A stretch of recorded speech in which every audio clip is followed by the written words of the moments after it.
Good morning. My name is Sergeant Jeremy Piers, Public Information Officer for the Indiana State Police Lafayette Post. I'd like to thank you all for being here and thank the Delphi United Methodist Church for allowing us to use their facility. This morning we're going to provide an update on the investigation into the murders of Abigail Williams and Liberty German. Before we get started, I'm going to introduce to you our speakers, Superintendent of the Indiana State Police, Doug Carter, the Carroll County Sheriff, Tobe Lesenby, and the Carroll County Prosecutor, Nick McClelland. I'd like to remind everyone that this continues to be an active and ongoing investigation. At the conclusion of this press conference, we are going to answer a limited amount of questions out of respect to the investigation and the process that will follow today. We will not discuss evidence that is related to this investigation. On behalf of the Delphi Double Homicide Task Force, thank you all for your continued support. I would now like to introduce to you our first speaker, Superintendent of the Indiana State Police, Doug Carter.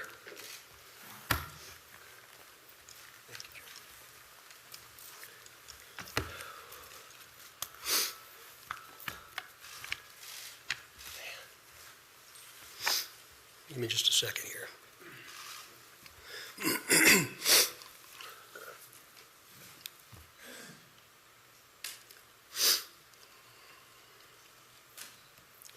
Seldom do I have prepared remarks, but today is different because I do not want there to be any confusion or ambiguity with what I will say.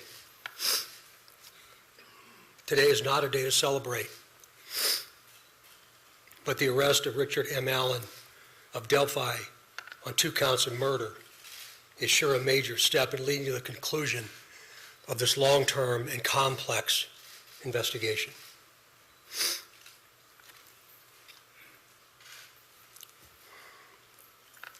First, I'd like to speak directly to Anna, Mike, Becky, Kelsey, your extended families, along with the entire Delphi community that certainly has grown and now includes our nation and even many countries around the world. I am proud to report to you that today, actually last Friday, was the day, and an arrest has been made. Thanks to literally hundreds of media outlets that have been steadfast in reporting and keeping the memories of Abby and Libby front and center. Many of you in the room have developed relationships with me personally, and you know I always have a personal perspective, and today's no different. But from a very personal perspective, you all have provided inspiration and support, even while oftentimes frustrated with us and me. You continue to encourage the efforts, and you too believe that one day we would all be here participating and sharing this news. To the entire law enforcement community, which includes all local, state, and federal agencies, which are far too many to specifically mention today, thank you, thank you, thank you. We are going to continue a very methodical and committed approach to ensure that if any other person had any involvement in these murders in any way, that person or persons will be held accountable. Since the murders of Abby and Libby 2,086 days ago, the daily investigative team has worked tirelessly and is certainly worthy of mention today. Specifically, Sheriff Lesenby, the Sheriff of Carroll County, Detectives Tony Liggett, Detective retired Kevin Hammond, former Delphi Chief and now the prosecutor's investigator Steve Mullins, State Police First Sergeant Jerry Holman, Detectives Jay Harper, Dave Vito, and Brian Harshman, along with members of the United States Marshal Service, specifically Agent Jeremy Clinton and Agent Bill Colfers. With them today is Dan McLean, the U.S. Marshal, appointed U.S. Marshal. Our state police analyst, our scientists from many different disciplines within our laboratory division, Mrs. Kathy Shank, for your incredible dedication to detail, and to so many others that I know I've missed. I really believe that Abby and Libby would be proud of you for standing strong, even in the face of immense pressure and perpetual criticism. Some of these individuals have postponed retirement, passed on promotional opportunity, have dedicated personal time away from their families, given up nights, weekends, and holidays, all while in the pursuit of accountability for Abby and Libby. I know that today's announcement will not diminish your resolve, and I hope you have found just a bit of peace in this most complicated world. This is really important. While I know you are all expecting final details today concerning this arrest, today is not that day. Today is not that day. This investigation is far from complete, and we will not jeopardize its integrity by releasing or discussing documents or information before the appropriate time. Prosecutor Nick McClellan, of course, will share additional information about what we can and cannot say, and also explain to you why the probable cause affidavit is temporarily sealed by the court and not available. And by the way, he has been a tremendous asset to this team. I'm yet again asking you for your patience and please your understanding while our system of due process works. Also remember that all persons arrested are presumed innocent. All persons arrested are presumed innocent. You all will have an innate desire to subjectively interpret and then report what you think. We in the law enforcement realm cannot, and you should never allow us to, talk about what we think concerning facts, but rather discuss and share at the right time what it is we know. The time will come when additional details can be released. But again, today is not that day. It's about Abby and Libby, their families, and this community, this nation, and even our planet. The prosecutor has been very clear with law enforcement about what his expectations are, about what can and cannot be released, shared, or discussed.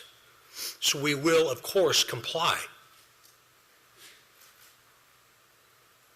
If you choose to be critical of our silence, be critical of me, not the front line. These are the folks who have committed their entire lives to a successful conclusion. In other words, a guilty verdict. As we move to the next phase of this investigation, I will continue to offer all resources that the ISP has to not only the investigative team that I anticipate growing, but also to Prosecutor McClellan as we prepare for the coming months. Again, Nick has been very resolute and very clear, and I'm most grateful for his leadership. And it's going to be really important as we move forward. Please continue offering tips that you would like to share. The many avenues to report will remain open and will be available to all. Please continue doing that. In closing, I stand before you in this church and very place where we held our first briefing nearly 6 years ago, and just hours after the murders of Abby and Libby. Right here.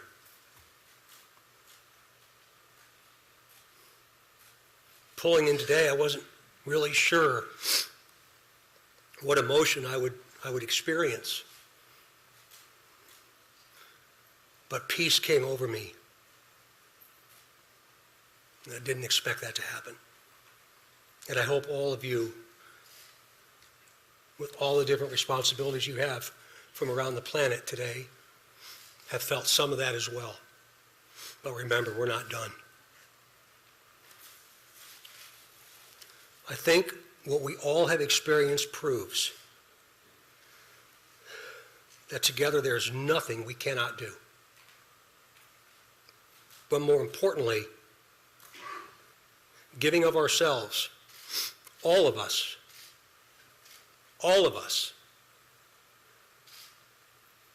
giving of ourselves matters more than what we could ever receive.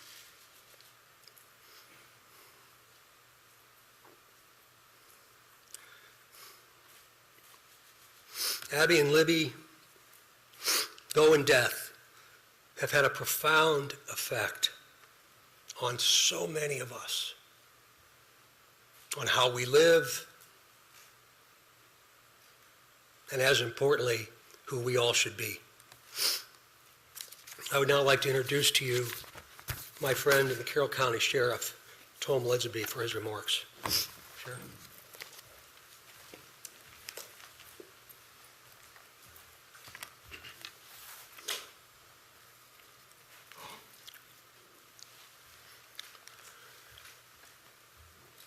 I believe in a God of justice and righteousness. Today, I believe that same God has provided us with justice for Abby and Libby. As Sheriff of Carroll County, Indiana, I want to publicly and sincerely thank each individual who played a role in helping us during this 5.5-year investigation. Whether it was in an investigative capacity, providing tips, cards or letters of suggestions or encouragement, phone calls, and thousands of other countless ways of communicating.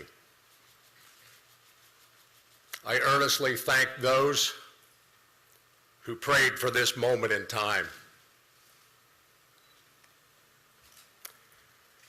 We now move forward through the Indiana criminal justice system, allowing the system to provide its due diligence and process in providing that justice which is owed Abby and Libby, their families, and this community. Thank you.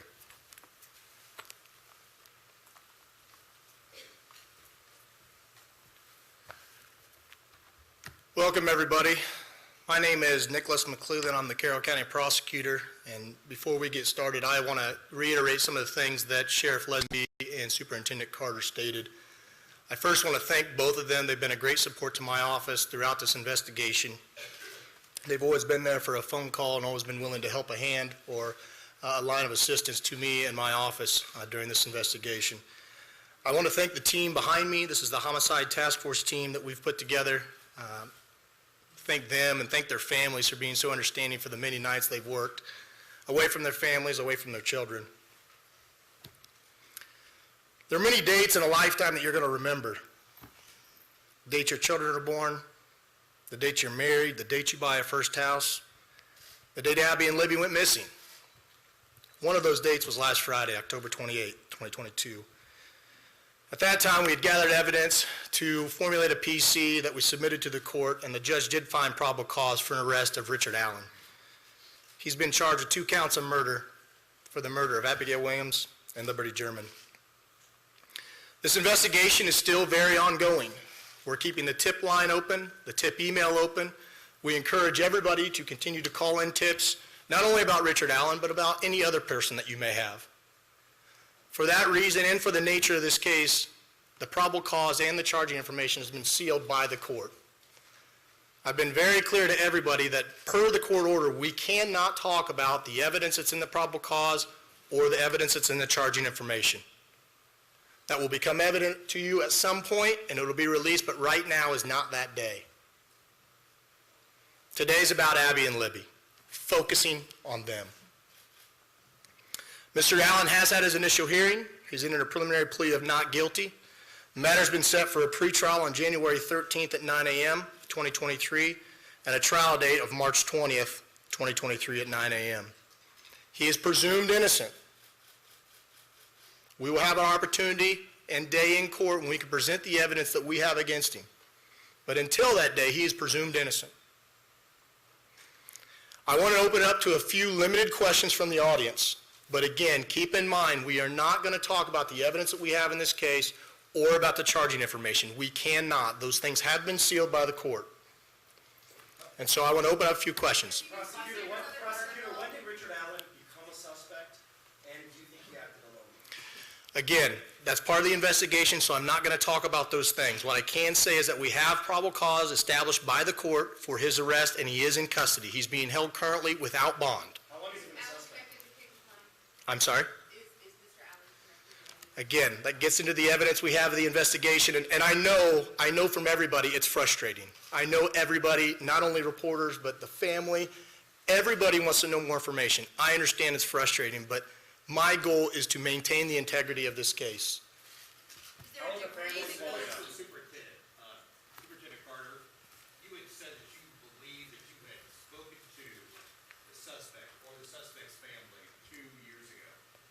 Is this man one of those people? Again, I appreciate the question, but we're getting into the timeline of events, and today's not the time to do that.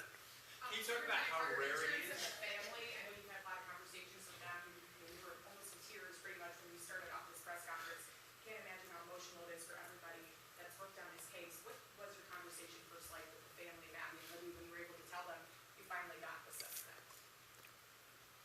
It was a very personal moment for me, and I think it was a very personal moment for them, for all of us that have had interaction with the family.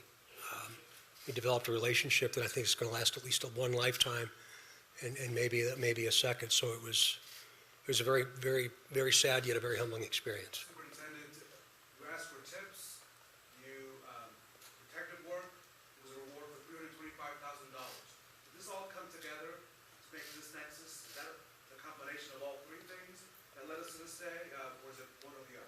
Well, eventually you'll be able to see what led us to this day, but again, today's not that day. To include the reward, you mentioned that, Raphael, about the reward itself, and again, very premature for us to talk about that. There's still a tremendous amount of work to do. What would you say that Abby and Libby have taught you in depth that we can remain to continue on with in life? I think probably resilience and understanding the value of each and every day. That today was the day, but I didn't anticipate they ever thought today would be their day. And I feel like I've known them for a long time.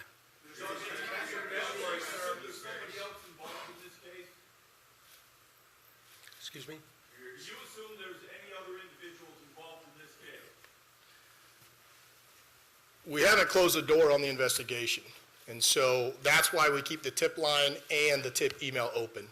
And so we're not presuming anything at this point, but we're going to continue to take tips, continue to take any information anybody has, and as we've done with all the information we've gathered, we're going to look at that and examine that and see where it leads us. Mr. Prosecutor, can you explain the law? You've asked the court, based on this investigation, that these documents should remain out of the public view. Can you explain, without getting into the details of what's in the documents, but this is not regular, usually a public hearing is held, we should be able to see all the documents, right? Sure, sure. You made a decision. Can you explain your decision as to why you believe that maybe for the next 30 days, no one in this room should have access to those records? Sure. It is unusual. We don't do it very often in all the cases that we handle here in Carroll County. We did it in this case because the investigation is still open. And while all cases are important, the nature of this case has some extra scrutiny with it. And so my office, felt it important to seal those records. There will be a public hearing on whether or not those records are going to remain sealed or not. There'll be public notice for that hearing so that everyone can attend, but there will be a hearing to determine whether or not they're going to stay sealed. But for now, to me, it's about protecting the integrity of this case. I want to have an opportunity at some point to have an opportunity in court to explain the evidence and for that not to be tarnished or tainted or anything like that. Again, he's presumed innocent. And so it was important for me in this case to do that. Hold on just a minute. We're not going to comment on that right now as part of the investigation. Again, we just encourage everybody to continue to call in tips if they have them about anybody, and we'll examine those tips. How does it feel for you guys to have searched nationwide for nearly 6 years, going all over the place, only to find your guy, down the street from your office? That's a hard question to answer. It's a mixed emotions. I've been watching the news all weekend like everybody else has, and I think a lot of the members of the public said it right. It's bittersweet. It's a step in the right direction. It's concerning that he's a local guy. So I think just different emotions. Again, this is a step in the right direction. This is the first step into getting into court and having a trial. And so.